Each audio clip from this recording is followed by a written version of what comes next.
വേനൽ മഴ. രചന സന്തോഷ് അപ്പുക്കുട്ടൻ. അവതരണം ഷാഹുൽ മലയിൽ. Editing Faisal CM Nooncheri. നിന്റെ ഭാര്യയിലില്ലാത്തതും എന്നിലുള്ളതും എന്താണ് ദീപക്? തനിക്ക് വന്ന ഭാര്യയുടെ കോൾ ദീപക് കട്ട് ചെയ്തതും മൃദുവായ ആ ചോദ്യം വരുന്നതും ഒരേ സമയത്തായിരുന്നു.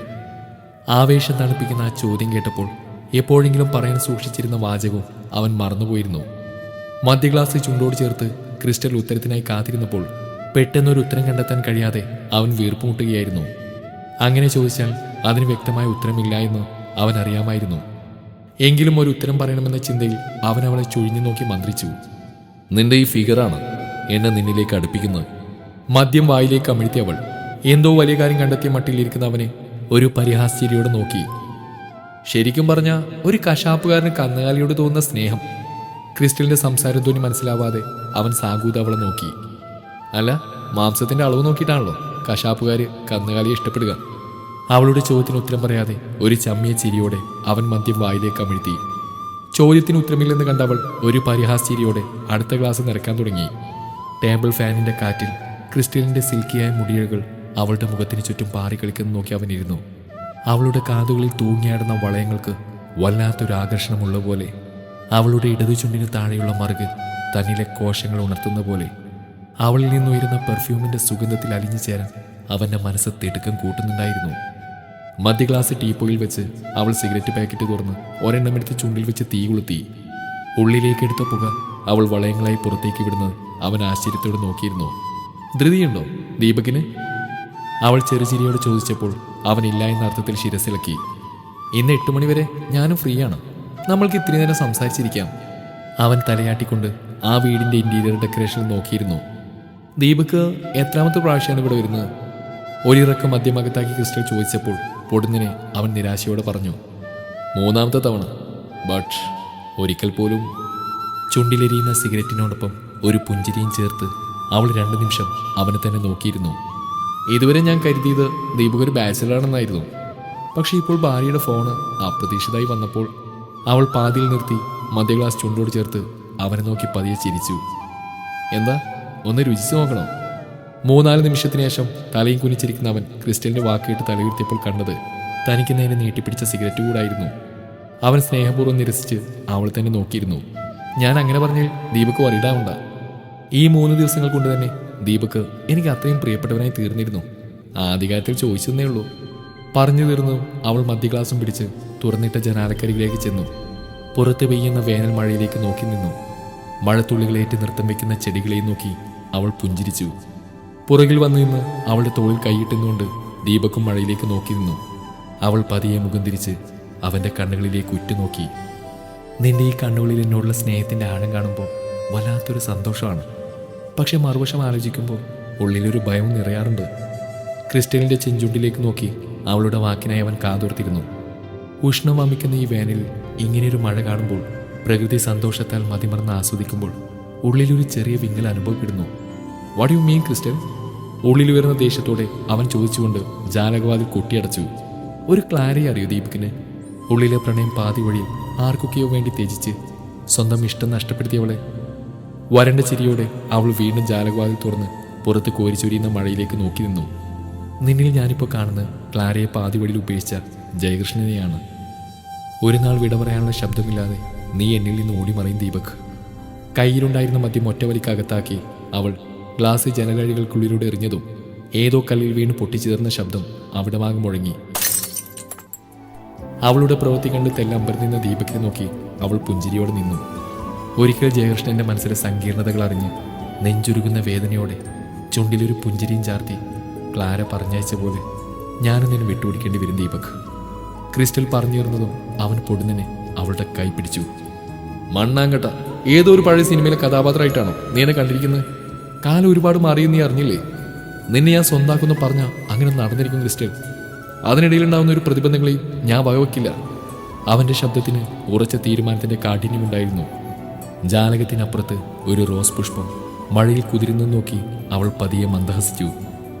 എന്തുകൊണ്ടാണ് നീ ഭാര്യ കൊടുക്കേണ്ട സ്നേഹവും ശരീരവും എനിക്ക് കാഴ്ചവെക്കാൻ ഒരുങ്ങുന്നത്? ക്രിസ്റ്റലിന്റെ ചോദ്യം കേട്ടതും അമ്പരപ്പോട് നോക്കി അവന് നേർക്ക് അവൾ പതിയെ ഒരു കണ്ണടച്ചു.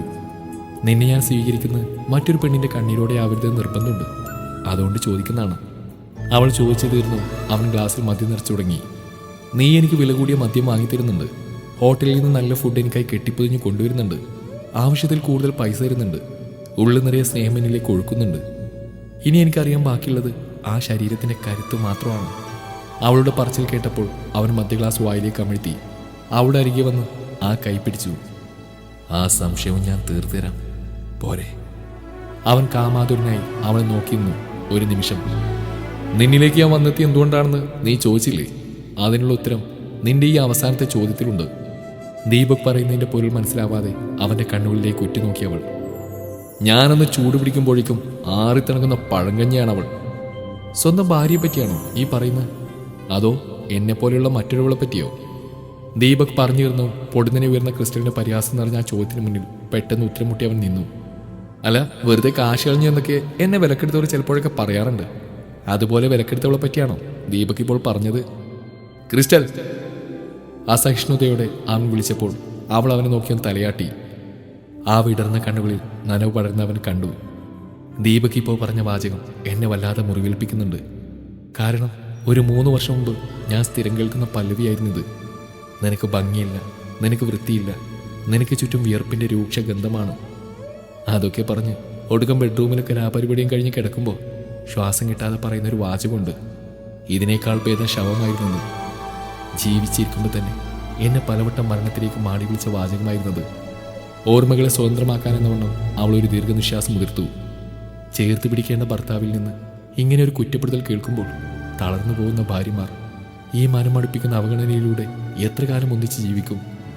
അവളുടെ ചോദ്യത്തിന് മുന്നിൽ അവനൊരു നിമിഷം രാധയെ ഓർത്തു. രാധയാണ് തൻ്റെ മുന്നിൽ വന്ന് നിന്ന് ചോദിക്കുന്നതെന്ന് തോന്നി. പക്ഷേ ആട്ടും തുപ്പുമേറ്റ് ഞാൻ അദ്ദേഹത്തോടൊപ്പം ജീവിച്ചു. 2 പൊടിക്കുഞ്ഞുങ്ങളെയും എന്നെയും തനിച്ചാക്കി അദ്ദേഹം പോകുന്നവരെ. പറഞ്ഞു തീർന്നതിന് ശേഷം ഒരു സിഗരറ്റ് എടുത്ത് കത്തിച്ച് അവൾ പുക വളയങ്ങളാക്കി ദീപകിൻ്റെ മുഖത്തേക്ക് കുസൃതിയോടെ പറത്തിവിട്ടു. അന്ന് ശവമെന്ന് പറഞ്ഞ് നിഷ്കുരം തള്ളിയൊരു സ്ത്രീയുടെ ശരീരത്തിന് ഇന്ന് മറ്റുള്ളവർ ക്യൂ നിൽക്കുമ്പോൾ ഞാൻ പഠിച്ചൊരു കാര്യമുണ്ട്. മനസ്സിൽ ഇഷ്ടം കുറഞ്ഞു പോയാൽ എത്ര ഫിഗറാണെങ്കിലും അവൾ ശവമായിരിക്കും. ഉള്ളിൽ നിറയെ സ്നേഹമുണ്ടെങ്കിൽ ഭാര്യയ്ക്ക് എത്ര കുറവുണ്ടെങ്കിലും മറ്റൊരു സ്ത്രീയുമായി താരതമ്യപ്പെടുത്താതെ ജീവനെ പോലെ സ്നേഹിക്കും. പക്ഷേ അതിനൊരു ഭാഗ്യം വേണമെന്ന് മാത്രം. നിറഞ്ഞു വരുന്ന കണ്ണുകളോടെ അവൾ അവനെ നോക്കി വിളർച്ചയോടെ ചിരിച്ചു. ഓർക്കാൻ ഇഷ്ടമില്ലാത്ത കാര്യങ്ങളാണ് അതൊക്കെ. പക്ഷേ 2 മക്കൾ. ഇപ്പോഴും അമ്മയുടെ സ്വഭാവം അറിയാതെ ബോർഡിങ്ങിലാണെന്ന് ഓർക്കുമ്പോൾ. പറഞ്ഞു തീരും മുമ്പേ വിതിമ്പിപ്പോയ ക്രിസ്റ്റലിൻ്റെ തോളിലൂടെ കൈയിട്ടവൻ. അതൊക്കെ ഒരു ദുസ്വപ്നാണെന്ന് കരുതുക. ഇനിയുള്ള നിന്റെ ജീവിതം എൻ്റെ സ്നേഹത്തിൽ കുതിരുക. ദീപകിൻ്റെ പ്രണയാതുരമായ വാക്കേട്ടപ്പോൾ അവളുടെ ചുണ്ടിൽ ആശ്വാസത്തിൻ്റെ ഒരു ചിരിയുതിർന്നു. അവൾ പതിയെ അവൻ്റെ കയ്യും പിടിച്ച് ജാലകത്തിനരികിലേക്ക് നടന്നു.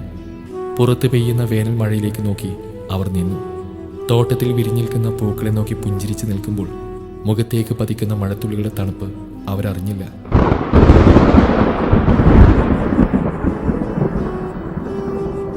അവരെ ഞെട്ടിച്ചുകൊണ്ട് ആകാശത്ത് പൊടുന്നനെ ഒരിടി മുഴങ്ങി.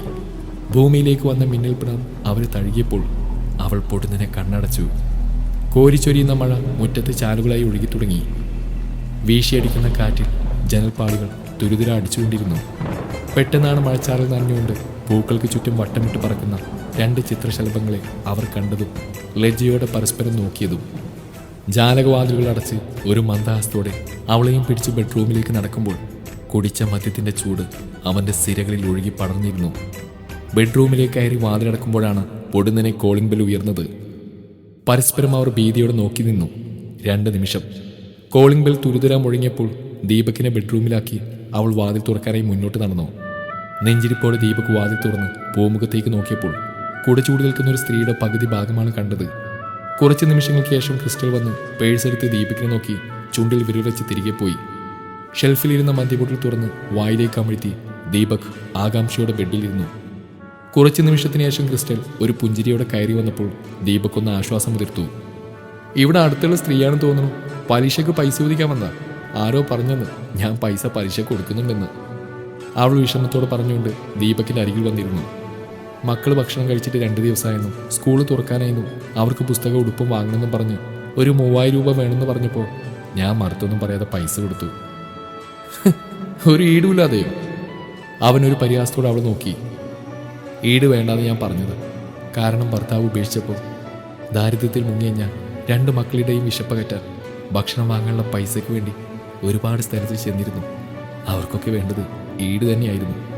സ്ഥാപനത്തിൽ ജോലി വെച്ച് ചെന്നപ്പോഴും ചിലരുടെയൊക്കെ കണ്ണുകൾ എന്നെ കൊത്തിവലിക്കുന്ന കണ്ടപ്പോൾ അവർ ചോദിക്കാതെ ചോദിക്കുന്നു എൻ്റെ ശരീരമെന്ന ഈടായിരുന്നെന്ന് എനിക്ക് മനസ്സിലായി.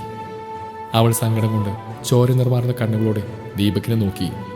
ഒടുവിൽ ഇതുപോലെ മഴയുള്ളൊരു ദിവസം മക്കൾ വിശന്ന് കരയുന്ന കണ്ടപ്പോൾ കുറച്ച് പൈസയ്ക്ക് വേണ്ടി തൊട്ടടുത്ത സ്റ്റീഫൻ മുതലാളിയുടെ വീട്ടിലേക്ക് കയറി ചെന്നു. അന്നായിരുന്നു ഇത്രയും നാൾ കെട്ടിപ്പൂട്ടി നടന്നൊക്കെ അയാൾ ചതിയിലൂടെ കവർന്നെടുത്ത്.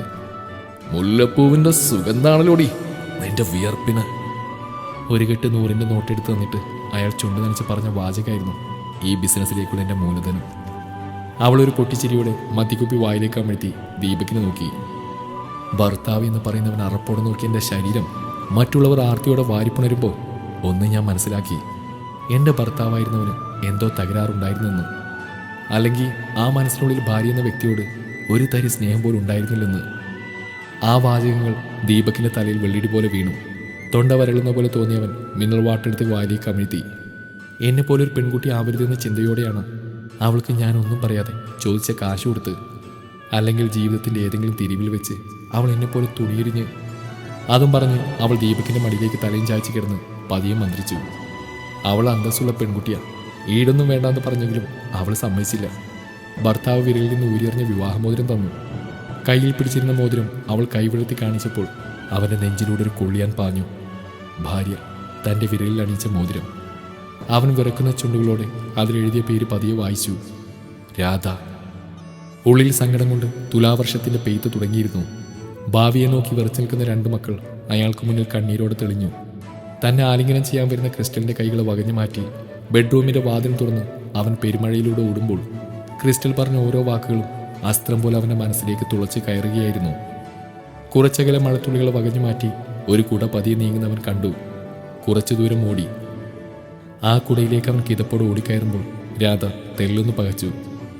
എന്തോ ചോദിക്കാനഞ്ഞ രാധയും ചേർത്ത് പിടിച്ച് നടക്കുമ്പോൾ അവൻ്റെ ഉള്ളിൽ വേദനയോടെ മുഴങ്ങിയത് ക്രിസ്റ്റലിൻ്റെ വാക്കുകളാണ്. ഒരു നാൾ വിട പറയാനുള്ള ശബ്ദമില്ലാതെ നീ എന്നിൽ നിന്ന് ഓടി മറയും ദീപക്. ചുട്ടുപൊള്ളുന്ന മണ്ണിനെ പൊടുന്നനെ തണുപ്പിക്കാൻ നിലത്തിറങ്ങിയ ഈ വേനൽ മഴ പോലെയായിരുന്നുവോ ക്രിസ്റ്റലിൻ്റെ ഓരോ വാക്കുകളും എന്ന് സ്വയം ചോദിച്ചുകൊണ്ട് ആ മഴയിലൂടെ രാധയും ചേർത്തണച്ച് നടന്നു ദീപക്.